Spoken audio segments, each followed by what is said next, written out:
Hello বন্ধুরা, আজকে আমি একটা নতুন রেসিপি নিয়ে আসছি। আজকে এই ডুমুরের ফল দিয়ে আলু দিয়ে একটা সবজি হবে।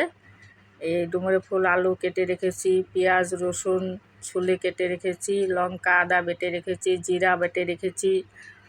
কড়াই বসিয়ে দিলাম, কড়াইতে তেল দিয়ে দিলাম। ডুমুর আলু কোয়াশগুলো ভেজে নিলাম, অল্প ভেজে নিব। আপনারা সঙ্গে থাকুন, শেয়ার করুন, লাইক করুন, কমেন্ট করুন, দেখতে থাকুন।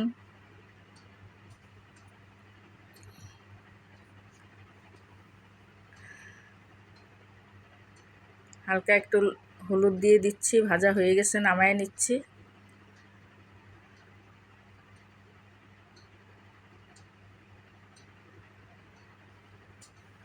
আবার কড়াইতে তেল দিয়ে দিচ্ছি,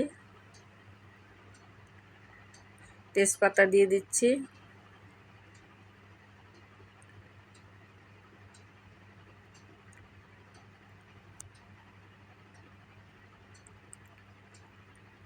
জিরা ফোড়ন দিয়ে দিচ্ছি,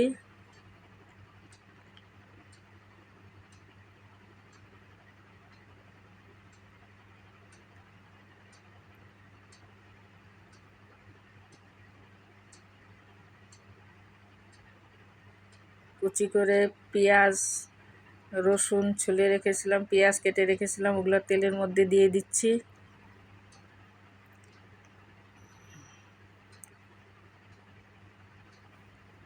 দিয়ে একটু ভাজা ভাজা করে নিচ্ছি। লঙ্কা আদা বাটা দিয়ে দিচ্ছি, একসঙ্গে বেটে রেখেছি লঙ্কার আদা।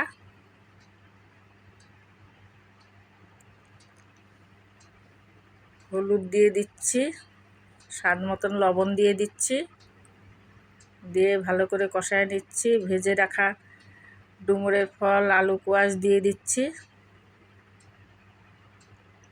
দিয়ে ভালো করে নাড়াচাড়া করে নিচ্ছি। একটু ঝোল দিয়ে দিচ্ছি, জিরা বাটা দিয়ে দিচ্ছি। হয়ে গেছে, নামায় নিচ্ছি।